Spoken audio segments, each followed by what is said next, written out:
Saya kalau dia DKM berarti ketua DKM yang memilih, Ketua DKM bagian dari negara bukan?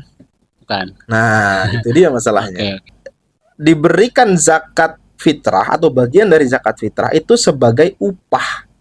Lalu untuk niat zakat fitrah seperti apa?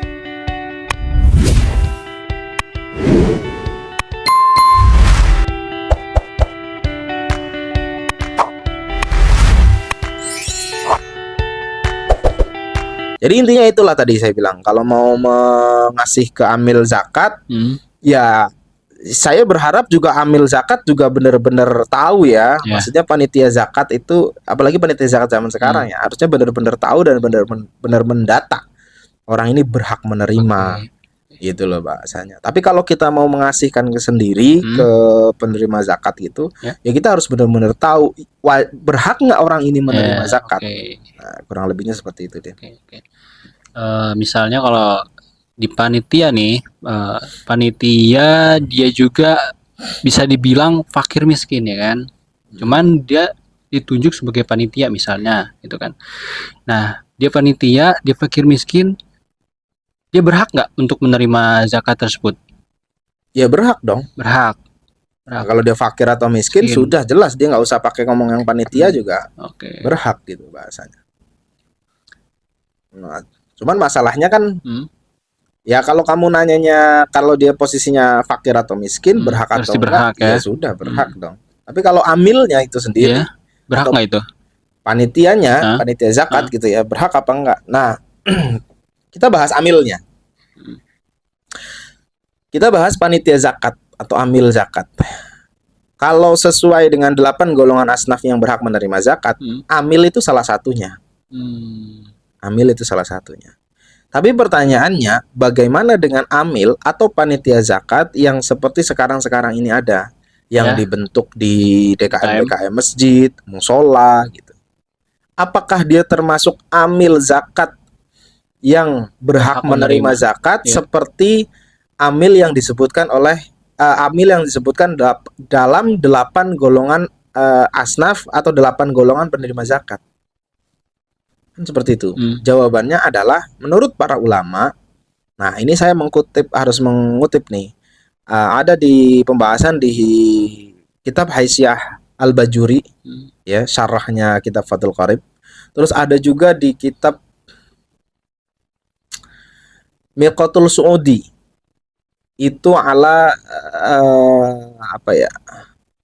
Mirqatul Suudi at-Tasdiki fi syarhil Sulamut Taufik. Jadi kitab Mirqatul Suud at-Tasdik syarahnya kitab Sulam Taufik. Sama satu lagi ada di kitab Is'adur Rafiq. Itu dijelaskan bahwa amil zakat yang sekarang ini dibentuk oleh masjid gitu-gitu segala macam, kesimpulannya adalah itu bukan amil zakat yang berhak menerima zakat sebagaimana yang disebutkan di 8 golongan tersebut. Kenapa? Nah, ini menurut pendapat para ulama tadi di kitab-kitab tadi yang sudah saya sebutkan itu, pertama, amil zakat itu harus dibentuk atau ditunjuk oleh imam. Imam itu kalau negaranya berkepemimpinan khalifah, ya berarti khalifah itu kan imam. Nah, kalau di kita misalkan dia harus ditunjuk oleh negara. Saya kalau dia DKM berarti ketua DKM yang memilih. Ketua DKM bagian dari negara bukan? Bukan. Nah, itu dia masalahnya. Dia harus ditunjuk dari negara. Perorangan atau badan. Itu memang badan amil zakat. Nah, itu boleh dia menerima. Kenapa? Karena dia dibentuk oleh negara. Ada Basnas kan, Badan Amil Zakat Nasional. Nah, itu sebuah lembaga amil zakat yang resmi dibentuk oleh negara kalau di negara kita. Jadi syaratnya harus ditunjuk oleh negara atau imam atau pemerintah. Itu yang pertama. Terus selanjutnya tugas mereka tidak hanya menerima zakat saja. Itu tugas mereka nggak cuma menerima zakat. Sekarang kalau misalkan kita melihat di panitia yang ini di masjid gitu ya, itu kan mereka cuman ya bukan berarti mereka tidak menyalurkan, mereka menyalurkan juga, tapi mereka menerima tapi lebih ke menunggu kan. Iya. Sementara, nah ini dia kenapa amil zakat itu harus ditunjuk oleh imam atau oleh negara, karena mereka itu punya istilahnya apa ya? Mereka itu punya otoritas untuk menarik zakat orang yang sudah nisabnya itu sudah mencapai nisab. Nah ini kita bicara nggak cuma sekedar zakat fitrah sebenarnya, karena amil zakat ini dia nggak cuma ngurusin zakat fitrah, tapi zakat-zakat yang lain. Kalau zakat fitrah masih mungkin oke lah ya, karena nggak ada haul, nggak ada nisab. Ya. Tapi kalau untuk zakat yang lain itu kayak, kalau saya bukan mengkiaskan, bukan menganalogikan, tapi kayaknya agak-agak mirip gitu. Kalau di negara kita itu ada namanya petugas pajak kan? Petugas pajak ya. Iya, ada kantor perwakilan apa Pajak. atau pajak Ya. pratama gitu.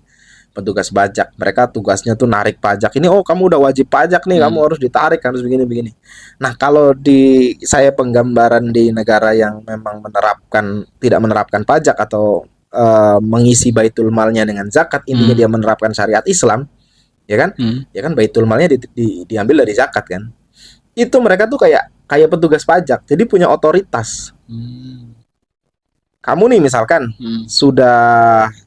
saya ngelihat kamu tuh sudah punya nisab, jadi kamu punya harta kamu udah banyak. Di catatan saya kamu belum bayar zakat, padahal kamu hartanya udah banyak, harusnya udah masuk nisab dan udah haulnya udah 1 tahun. Haulnya udah 1 tahun. Saya berhak, kalau saya sebagai amil yang ditugaskan oleh pemerintah, saya berhak datengin kamu. Saya minta Pajak. Kamu harus bayar zakat, bukan pajak, zakat. Ya. Kamu harus bayar zakat karena kamu begini begitu. Ini perhitungannya gini. Coba dicek ini segala macam. Saya berhak narik zakat dari kamu. Itu. Kalau di negara yang memang bahasanya tadi menerapkan syariat Islam gitu loh bahasanya. Beda kalau di kita di Indonesia kan pajak ya. Ya sama kan, petugas pajak juga begitu. Saya lihat kamu tuh dari YouTube tuh udah banyak ini segala macam. Saya datengin kamu, saya minta laporan ke pajak kamu, kayak gitu. Jadi ada otoritas. Kalau yang membentuk adalah pemerintah. Tapi kalau yang membentuk hanya semacam DKM, otoritasnya apa? Kan dia tidak ada pemberian otoritas secara seperti itu, nggak bisa. Nah, kalaupun ada pemberian otoritas secara seperti itu, berapa banyak nanti DKM akhirnya rebutan muzaki. Oh iya. Nah, lu saya udah didatengin dari yang itu kok. Tapi kan yang saya belum, rusuh gitu loh bahasanya. Kurang lebihnya begitu. Jadi memang amil zakat itu syaratnya memang harus dibentuk oleh pemerintah. Kalau menurut kitab-kitab yang tadi. Terus di dalamnya itu juga minimal. Ada lagi selain tadi dibentuk oleh pemerintah. Amil zakat itu juga kalau di kitab Miraqatul Su'ud itu dijelaskan bahwa dia diberikan zakat fitrah atau bagian dari zakat fitrah itu sebagai upah. Hasil karena kerja dia gitu ya? Iya, hasil kerja dia, karena si amil ini tidak digaji. Jadi kalau si amil ini sudah digaji dari baitul mal, dia pun tidak berhak menerima zakat fitrah. Bagian zakat fitrah. Begitu. Jadi kalau si amil ini menerima zakat, itu pun nggak boleh sebanyak misalkan fakir dan miskin, hanya sebatas upah. Gitu loh. Misalkan UMR. Gitu loh bahasanya. Seperti halnya yang guru udah digaji gitu ya. Iya, seperti jadi nggak usah bayar lagi. Ya sebenarnya bukan guru. Kalau guru nanti masih ada perbedaan pendapat tuh. Sabilillah lah, yang tadi orang tentara yang digaji sama Amirul Mukminin misalkan, dengan yang nggak digaji kayak gitu-gitu. Itu mungkin lebih relevan ya daripada ke guru, karena guru nanti akan ada perbedaan pendapat apakah guru termasuk sabilillah yang berhak menerima zakat atau dia hanya sabilillah dalam pemahaman sebagai bab fadhail gitu loh. Keutamaan, bahwa keutamaan seorang guru dan murid yang belajar dan mengajar itu seperti orang yang berjihad di jalan Allah gitu.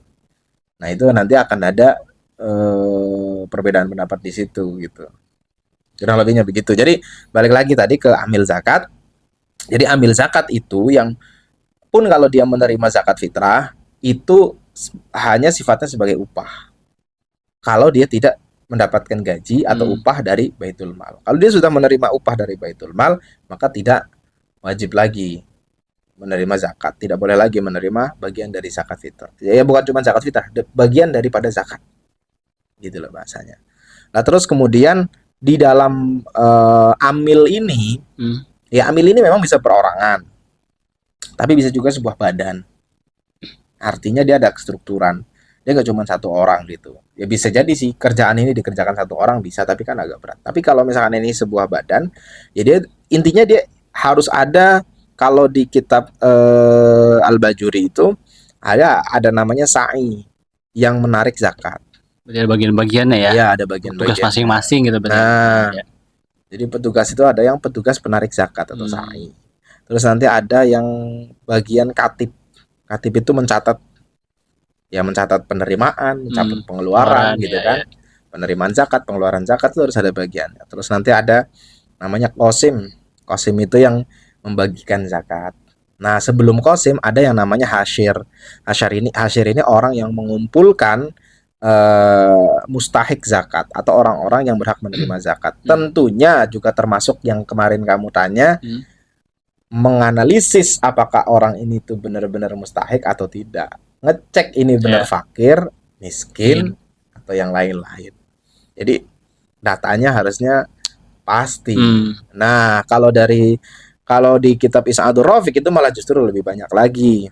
Ya tentunya sesuai kebutuhan lah. Kalau di Is'adur Rafiq nanti ada yang bagian hasib tuh, ada yang nimbang, ada yang bagian ngumpulin, ada yang karena kan tergantung karena pajak lagi. Zakat itu kan macam-macam tuh kan. Enggak cuma sekedar zakat fitrah nih kita bicaranya ya. Zakat itu kan luas. Ya kalau zakat tanaman atau zakat apa istilahnya binatang ternak, zakat dari tanaman tumbuh-tumbuhan juga kan nanti perlu dihitung, perlu ditimbang dan lain sebagainya. Gitu. Nah, dari yang seperti inilah kemudian nanti banyak sekali nanti akan orang-orang yang bekerja di sana. Jadi kurang lebih a few moments later.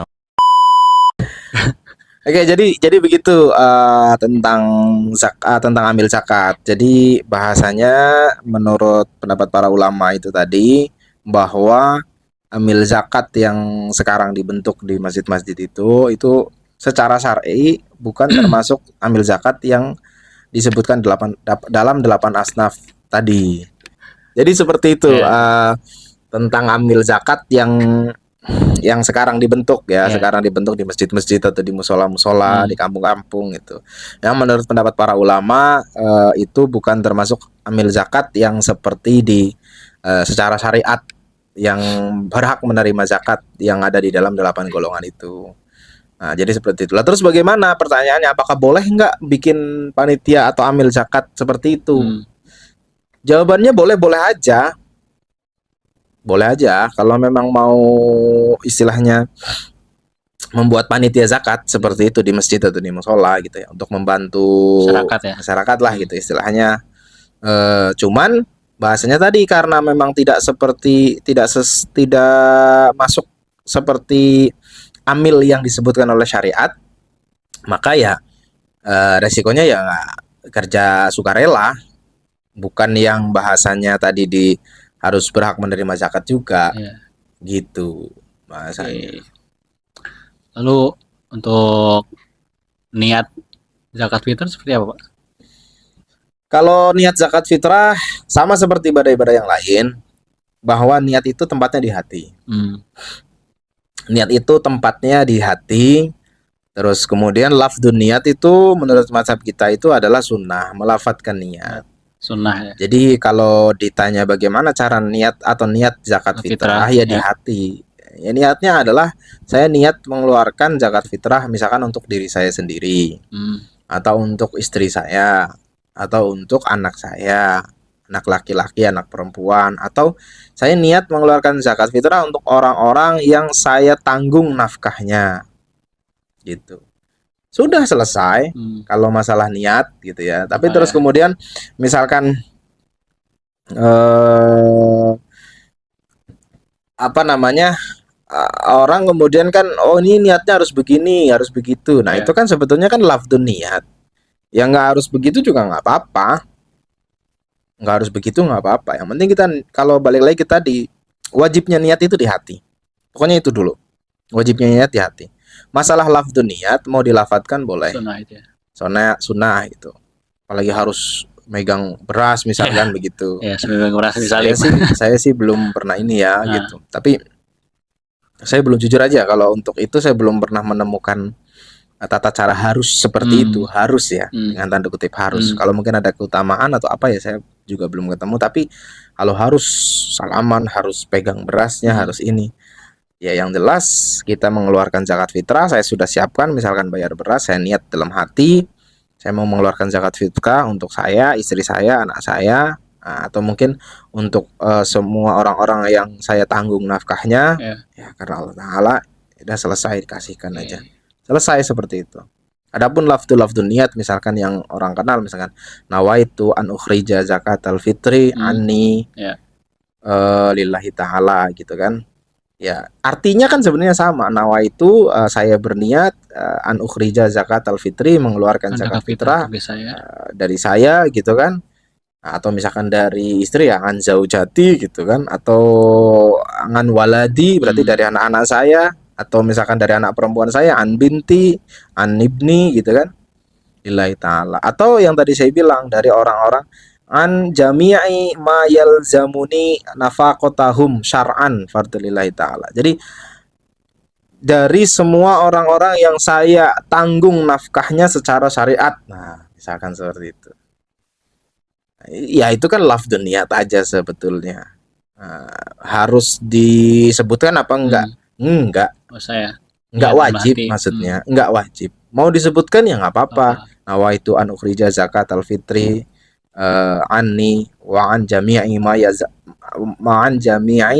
ma yalzamuni nafaqatahum syar'an, misalkan fadlillahi ta'ala. Ya artinya saya niat mengeluarkan zakat fitrah dari saya dan dari orang-orang yang, dari semua orang-orang yang saya tanggung nafkahnya secara syariat karena Allah Ta'ala. Itu nggak apa-apa gitu rasanya. Jadi balik lagi tadi, niat itu tetap wajibnya di hati. Ya mungkin begitu ya Din ya. Ini episode ini cukup effort. Jadi cukup begitu teman-teman. Mudah-mudahan pembahasan kita tentang zakat bisa dipahami dan mudah-mudahan ada manfaatnya. Insyaallah. Oke teman-teman, untuk episode kali ini cukup sampai di sini. Mungkin ada salah kata dan kita banyak pausnya. Iya. Ya, udah kita tutup aja. Tutup aja. Ya, kita cukupkan. Assalamualaikum warahmatullahi wabarakatuh.